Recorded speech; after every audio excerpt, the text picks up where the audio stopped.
Now the next thing, this generation. In fact, I don't know if it's the biggest, let me not say it's the biggest, one of the very big mistakes they make is not learning. Not learning. Hey, this generation does not read. Okay, I agree you're on social media. Read caption. If you cannot read book, can you not also read caption? Read caption. Something happened that totally fascinated me. So, my husband put up a webinar for singles, and then so on Zoom, the webinar was supposed to be on Zoom, and the link was already put up on his bio. So we're supposed to do the webinar on Zoom. Now Zoom, the version we paid for could only accommodate 1,000 people because anything else would have been much more expensive, and it was a free webinar. That's my husband like that. I don't even know why it's free, but it was free. So we did the webinar. Then we found out that we had about 4,000 people registered, right?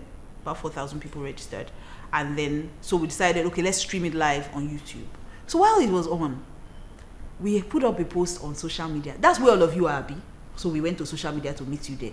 We put up the post, and we said, I put the picture of the Zoom meeting, and then of the webinar, and then under it I wrote, Zoom is full, run to YouTube, his YouTube channel, Kingsley Okonkwo. I put it there. Zoom is full. I put up another post. Please go to YouTube, Zoom is full. They were still asking, I can't get in. What do? I can't get in. Okay, register here, link in bio. How do I register? I'm not really understanding. Read now. If you can write, you can read. And it is so sad because everybody's claiming that we don't read anymore because we like to watch videos. We're on YouTube, we're on this, we're on that. But reading is foundational. It's a life skill. I think it's a life skill. Reading is a life skill. If you don't read, I was telling my son the other day, he's 4.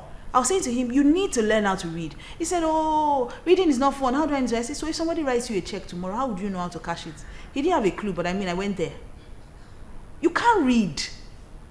Someone tells you to sign a contract. Okay, you're a social media influencer, and you're looking for one fantastic deal of endorsement. And then somebody wants to give you the job. And then they write a contract. And in the contract, they say when you do all these things, the money will be theirs. They will just give you platform. Do you know you can't read, so you don't know, you will just sign. Then you'll be putting picture. I got the deal. You got the deal. But you don't know that you signed away your destiny. Why? How don't you know? You can't read. I know I'm already hearing some lazy millennials saying that's what we have lawyers for. But if all of you are the same generation, the lawyers who cannot read, you don't learn. And then I see a lot of them arguing blindly on social media. You are arguing. I think this generation, you guys like the sound of your own voice. You love the sound of your voice. You're interested in arguing for arguing's sake, not arguing to learn, not asking questions to learn. So somebody will put a question there and they are telling you the answer. You say no, but the Bible says, see, you are not reading. This Bible that you came and met, that we have read how many times, you just came to meet it now. You know more than everybody. Learn. Read books. Not every time social media. Read books. Read the classics. Read Shakespeare. Okay, no, I'm going too far with Shakespeare. Read, I don't know, Chinua Achebe. No, that's even too far. What am I saying? Read. Who is in this generation that you can read? I don't know. Read, Sha. But read. You look for knowledge somehow. It's so sad. You can't string words together. Everything you can say, you learn from TV. So, and unfortunately, you're watching Black American movies, and so they're speaking bad English. And so you're picking that up. You can't write, you can read. People can't even write employment letters anymore. Some of the letters I get, read, learn, and don't learn to be, knowledge puffs up. When you feel like you can never learn. Be quiet. It's not every time you speak. Bible says that you should be slow to speak, quick to hear, and quick to understand. Not every time talk, ta ta ta ta ta ta ta ta ta ta ta. You just talk. Stop sometimes and think. Listen, just listen. Like when I said quality over quantity. Think. Stop for a minute. Because when the man said it, I stopped for a minute. I didn't say, but I don't, quality. Not every time talk. Sometimes, shh. I say, I don't understand that. And if you even want to learn, sometimes they'll first insult you on social media before they ask you the thing. Why, like, I don't want to go there because girl apologized. But somebody, no, she apologized. Sometimes you just go and just rant on your page. Why would you do this? Blah, blah, blah, blah. Just ask me, please. I don't understand why you do this. Don't tell me I'm stupid. Don't tell me I'm stupid. The other day, my husband put a picture of me and him on a bike, on a power bike. And what happened in that picture was that my husband was going on a ride. So he was going to return. Okay, we had come back from ride and he was going to return the bike. So he was like, oh, when we went on the ride, we didn't take pictures. When I was kitted with him, so we didn't take pictures, and it was outside the country. So usually if you're going to ride a bike outside the country, if you do not have your full helmet and your safety gear, you will be arrested. So my husband said, okay, so let's just take the picture here before he goes. So I just got on the bike with my sunglasses and we took the picture, and I got down and he moved on. So my husband put it up, my ride or die chick. Your princess, first of all, I'm not his princess, I'm a queen. I was totally insulted by that. So say your princess, you claim to love and teach on love and that you understand love, but you are not showing love to your princess by wearing a helmet and she's not wearing. Safety first. Please bring down this video immediately. No, she didn't say please. She said bring down this video immediately and stop teaching people the wrong thing. It took all the Jesus in me to just walk away on that page because I've learned that it's not everything you answer. You don't attend every fight you're invited to. I just walked away and told my husband, I don't know how you do these things. May the Lord help you. But I was really ready to go off on that girl. First of all you had to do was ask. This man has been riding bikes for over 20 years. So he knows a thing or two about safety if he's still alive today. All you needed to do was, why is she not wearing a helmet in this picture?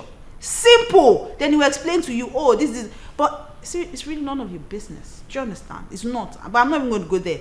Because that's one mistake people make. You don't mind your business, but I'm not going to go there. It's not one of the major sevens. Okay? So learn, okay? Learn, read books. Don't just, and then this generation, you hate correction. It's okay for people to correct you. It's okay for people to tell you that your behavior is bad. You don't have behavior. It's okay. You just say, okay, so please, how can I adjust it? Be humble, okay? Be humble so that people can teach you. So they don't learn, this generation. Next thing. I think I'm going to throw in a bonus, even though it's a 7 series. I'm going to throw in a bonus. There's one that I have that I think I should throw in as a bonus. But the next thing, the next mistake is not being able to serve.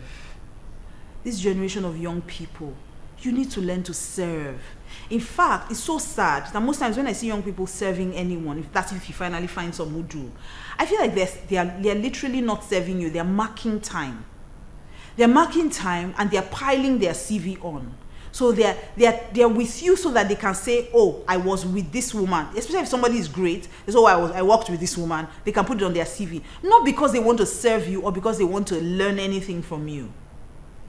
This generation does not serve. And I was thinking about it the other day. My husband and I had a conversation. I think it's one of the reasons why these days, things like branching out in ministry or having other units, branching out businesses is becoming almost extinct. So people can't have branches because they can't trust people. We have a generation of staff, not sons. And it's so sad. When you can't serve someone, you read the Bible, you see the beauty of serving. When Elijah went up, when Elijah went up, he was taking up. The king of Israel at that time asked that, is there no one who still has the word of the Lord in his mouth? Do you know what people said? They said, oh, there's this guy. He's not a prophet or anything, but he used to pour water in the hands of Elijah. And the king said, bring him to me, for the word of the Lord must certainly be in his mouth. If you've been around people and you serve them genuinely from your heart, the grace that they carry will rub off on you. You will always be greater. But most times, people are not willing to serve. They are marking time so that they can take all your trade secrets, so that they can go and open theirs and discredit you. It's so sad. A generation of young people, and you forget that God is not mocked. Whatsoever a man sows, that will he also reap. A time is coming where there will be no staff. There will be nobody who is employable. There will be no armor bearers. I dare say there are no armor bearers in this generation anymore. There was a time when people would lay down their lives for you. I don't see it anymore. Loyalty is becoming extinct. Not this generation. It's how they can serve you, so they learn everything you learn, so they can go and open Mildred Extension Ministries. Or so you say just us girls, so you say just us ladies. So they are with you so they can set up their own. Not because they want to serve you. You must be able to see whatever you make happen for people, God will make happen for you. If you can help someone's dream come to pass, believe me, God will send you multiple people who will help your own dreams come to pass. Service is of the heart. It is not eye service. You're not doing it. When you're serving someone, I don't want to speak it in pidgin because people will be watching from all over the world, but you will bring yourself down. Do you understand? You will come down. You go come down, come calm down, so that you go serve. That's the only way to explain. This English is not really helping the matter, but I'm trying. Do you understand? My father's school fees is working. I'm trying. You need to serve. Be humble. Come down. Don't carry your face. They tell you to do something. Don't be angry. Service is from the heart. I miss the days where people genuinely loved their leaders. They genuinely loved people they were serving. Not just because of... I heard a story recently of a great man of God. And he was sharing the story of his vice president of his ministry when they started the ministry. He said along the line, the ministry could afford only one car. They bought the ministry, and the senior minister was using the car. And I know some people fight now. Why was he a leader? Hear what I'm saying first, because before you start arguing, that's why I say not learn. Sit down, learn what I'm saying first. So he said he would send him out. They started almost at the same time. He was associate. He would send him out in the hot sun, like the sun that is hot. He would say, this man should go. Then he would drive past him in the car and look in the rear view mirror just to see if his countenance would change. Let me ask you a question. How many of you passed that test today? That your boss has a car. He sent you out to somewhere to trek in the hot sun, and he drives past you, and he doesn't stop to pick you. He's going that same way. And then you say your face will not change. If you are not already swearing, as I'm saying, you're already swearing for the man's self. He said the man's countenance never changed once. Not once did his face change. He would just keep praying in tongues or singing and be walking under that hot sun. Do you think God has not blessed him? See, some things there, the reward is not even here. The reward is in heaven.